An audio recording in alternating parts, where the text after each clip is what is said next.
Hey, what's going on everybody? Danny back with some more vinyl finds. Not my normal 2 weeks before I pump one of these out. I've got a lot to share with you, and so I thought I'll shoot another video here and share with you what I found recently at my favorite record store, Record City in San Diego.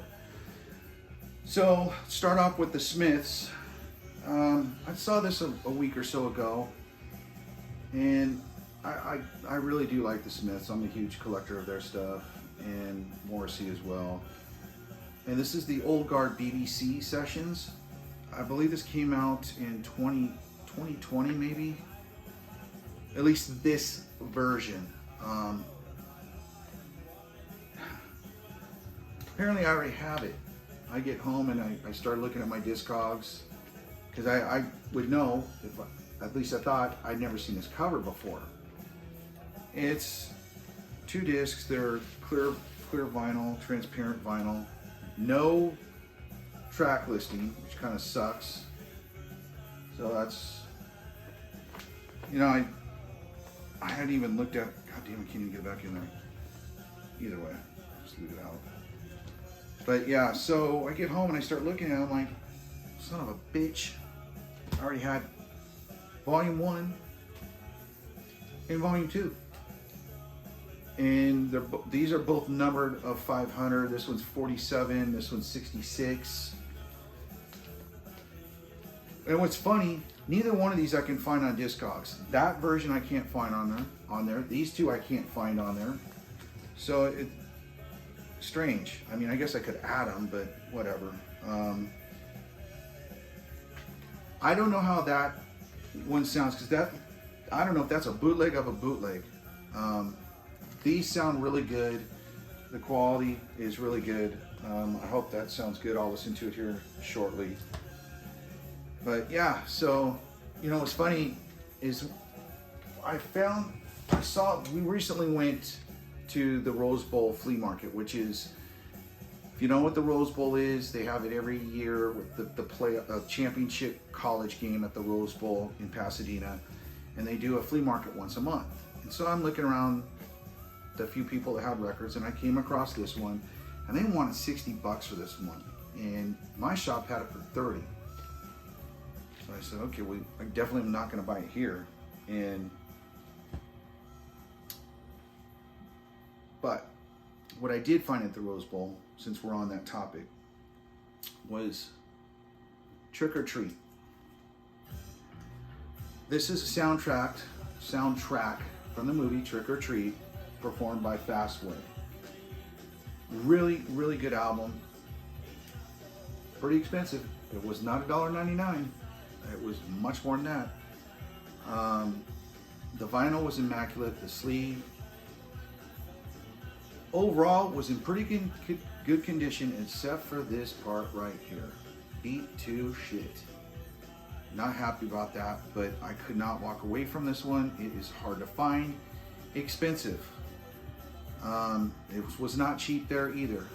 Nothing was cheap at that Rose Bowl, but I was able to haggle with the guy and get it to what I thought was reasonable. Very good album. Happy to have this one, and I'm probably done with Fastway at this point. That's probably all I need. But yeah, so buyer beware when you go to these flea markets. If you see records sitting in the sunlight, just keep on walking. It's almost not even worth looking. But this guy happened to have quite a few good metal records. Nothing I needed though. And his prices weren't bad, but God, he had them sitting in the sun. It was a matter of time before they get destroyed. And this was kind of in the middle of the stack, so I think it maybe insulated it. I don't know. Maybe I got to it early enough. I even told the dude, you know, listen, man, you need to get that shit out of the sunlight. You're gonna ruin your records. Yeah. Oh, he didn't expect it to be that warm. I'm like, you guys sitting in the sunlight, man. That doesn't do it any good. Whether he does or doesn't, I don't care. I'm never gonna probably buy another record off him again. But you know, I went to another booth right around the corner. I found like a Susie and the Banshees record, and it was, I think it was the maybe their first record. I can't remember the name of it, but sleeve looked immaculate. Go to look at the record. Always look at the record before you buy it. This thing was dished like a damn bowl. It was fucked up. And they wanted 35 bucks for it. So I promptly put it back in there and walked away.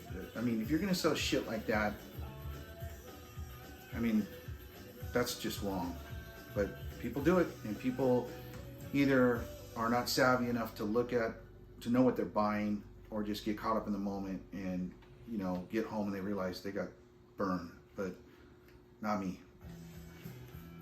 That being said, so that was what I got at the Rose Bowl. But back to Record City. So this is stuff that I've accumulated for probably the last couple weeks. One of the things I found there was Susie and the Banshees. What is this? This is Through the Looking Glass. And basically it's an album of covers. And, you know, I know that they're more or less a goth band, and, you know, listen to these songs, and one caught my ear, and I'm like, man, that sounds like a Billie Holiday song, and it's Strange Fruit. So if you don't know about this song, it's basically about a terrible time in American history when there was lynching. Okay, so yeah, it's kind of a haunting song. So I guess, you know, I can see them doing this, being that they're goth, whatever, but not bad. I just thought it was just kind of an odd choice. I don't know if that would fly today, but this is on Giffen Records. Jesus Christ, I almost dropped it. And I want to say this came out in '87, I believe.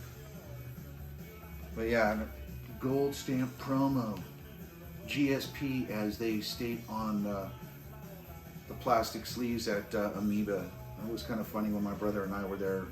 Like, what's GSP? Oh, it's a gold stamp promo.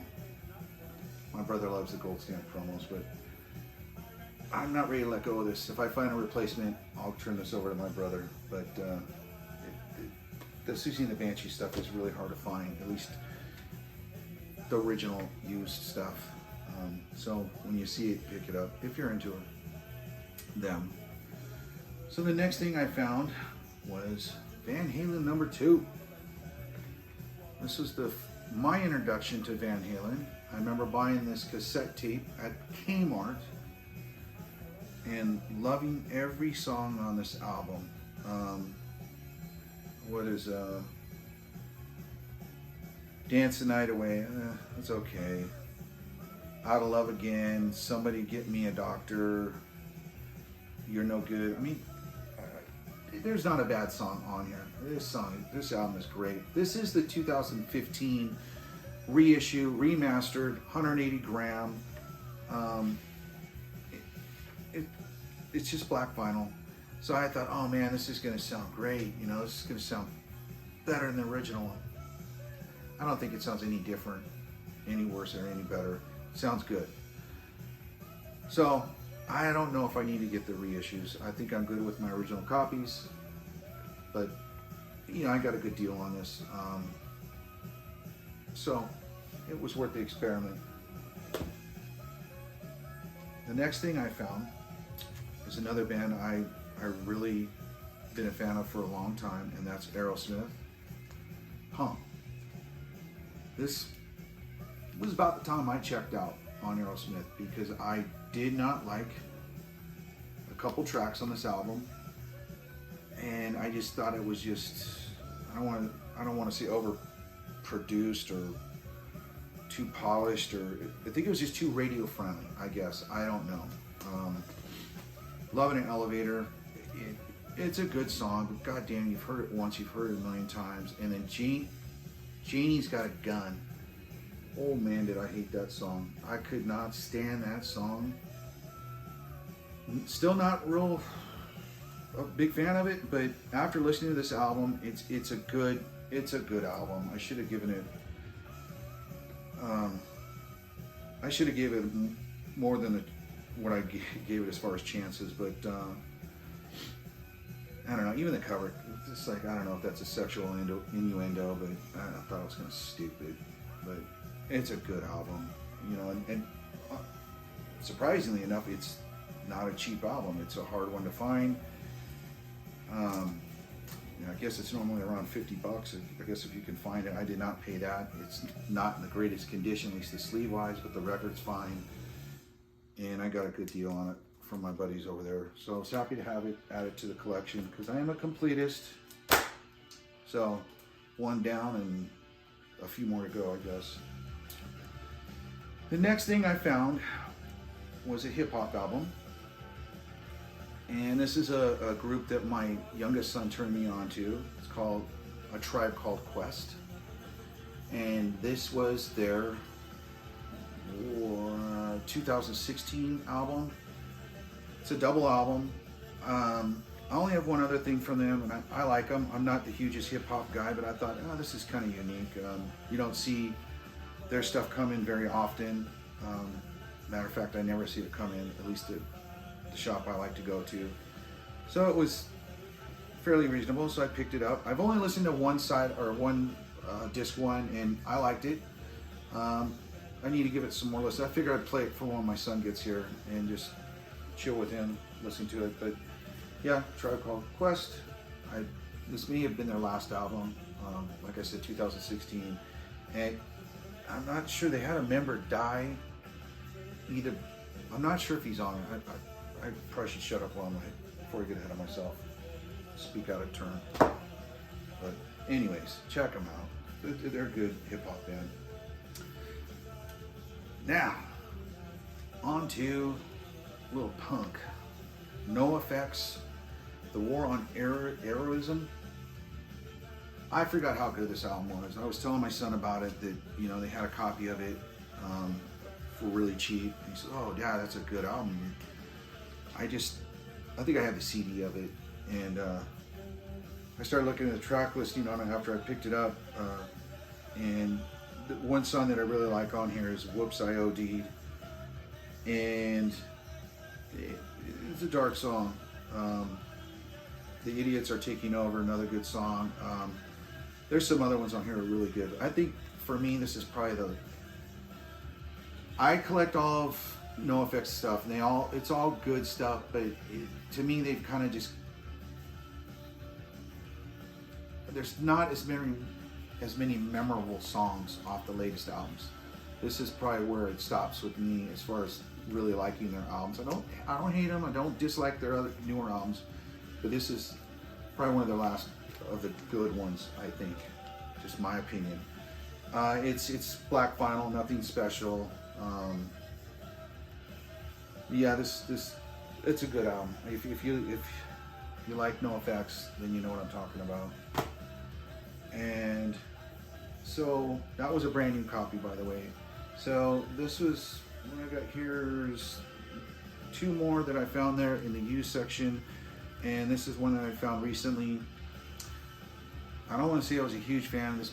I'm not a huge fan of this band, but they did put out some great songs in the 80s, and I just thought it would be cool to have.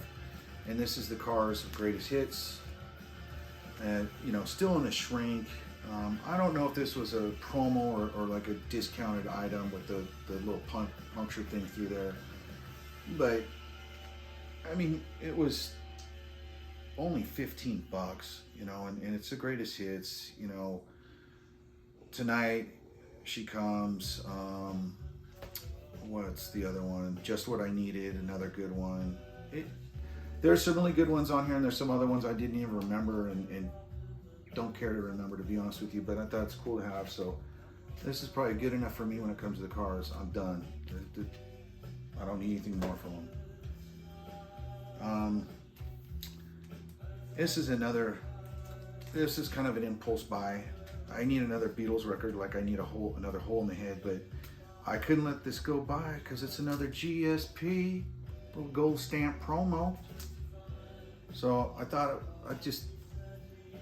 it caught my eye, and not like there's a bad song on here. I mean, the Beatles, come on, it's 20 greatest hits. Are they all my favorite songs? No, there's a lot of them on there, and you don't see that every day. Not a gold stamp promo. Where did this thing come out in? I think it came out in '83. And when I was looking at it on Discogs, This is the inner record sleeve. There's quite a few different copies of this. This is the purple label, capital label. So I guess it has a little bit more meaning collector-wise. I don't know, but kind of cool. I couldn't pass that one up. And my buddies always hook me up. So Record City, go check them out. Love that place. So that does it for Record City. I thought I'd throw in a couple from my trip that we took to Palm Springs for my birthday. Went out there for the weekend and just relaxed. And so I hit up a couple of record shops while I was there. And I don't know, man. One was pretty good, very pricey. And I don't know if that's due to just because what the storefront, you know, I'm sure it's not cheap, but Jesus Christ. This one I paid $30 for, Great White, their first album. I think this came out in '84. This is a very hard record to find without ring wear damage on it. Still in the shrink, got the hype sticker. It's probably really the only Great White album I need. It's a really good album. If you like that older heavy, 80s heavy metal, if you will. Southern California band. Stick It, Substitute. I think that was a Who cover. Might have been, I'm not sure, but Street Killer, Hold On, Out of the Night, Bad Boys, On Your Knees, No Better Than Hell, whatever, it goes on and on. But if you look on eBay, this record is not the cheapest record, surprisingly, because Great White, I mean, come on, they're okay, but you'd be surprised what this goes for, like 50 and up, depending on the quality of it. So I think I did pretty good on it. And last but not least, sticking with the heavy metal, the other store I went into, so I overheard the lady saying to a customer who came in, you know, all records are $5 unless they're marked. Well, everything I was looking at was marked, and I thought they were overpriced for the condition they were in. And so I kept looking, and I came across Lita Ford's second album, and it's either second or third, I don't know. Came out in '84. Dancing on the Edge, and that's one of the title tracks on the album, which is probably the best song on there. It's on Mercury. It's okay. I never was the hugest Lita Ford fan. I mean, she's a hell of a guitarist, and you know, she's good, but you know, for $5, I was gonna walk away from it. The sleeve was a bit beat, but the record was surprisingly in mint condition. It was in really clean. So I figured for $5 I wasn't gonna pass it up. So that does it. Hope you enjoyed it, and thanks for watching, and hope you come back and watch more. Thanks.